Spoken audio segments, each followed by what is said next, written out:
जुन्नर तालुक्यातील अजनावळे येथे बाधित शेतकऱ्यांच्या बैठकीदरम्यान पत्रकार सुरेश वाणी यांना आमदार शरद सोनवणे यांनी कथितरित्या धमकी दिल्याचा आरोप करण्यात आला आहे। या घटनेचा महाराष्ट्र राज्य मराठी पत्रकार संघाने निषेध केला असून जिल्हाधिकाऱ्यांना निवेदन देण्यात आले। या प्रकरणाची निष्पक्ष चौकशी करून ध्वनिचित्रफिती, प्रत्यक्षदर्शींचे जबाब व इतर पुरावे तपासावेत। आरोप सत्य आढळल्यास संबंधितांवर कायद्यानुसार कारवाई करावी अशी मागणी महाराष्ट्र राज्य मराठी पत्रकार संघाने केली आहे। पत्रकारांच्या स्वातंत्र्य, सन्मान आणि सुरक्षिततेवर गदा आणण्याचा कोणताही प्रयत्न सहन केला जाणार नाही असा इशाराही संघाने दिला।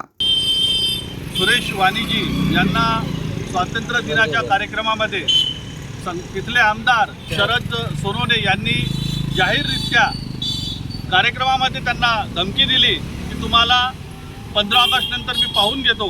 अशा प्रकारे पत्रकारांचा गळा दाबण्याचा प्रयत्न, लोकशाहीचा चौथा स्तंभाला दाबण्याचा प्रयत्न हे या देशासाठी दुर्दैव आहे।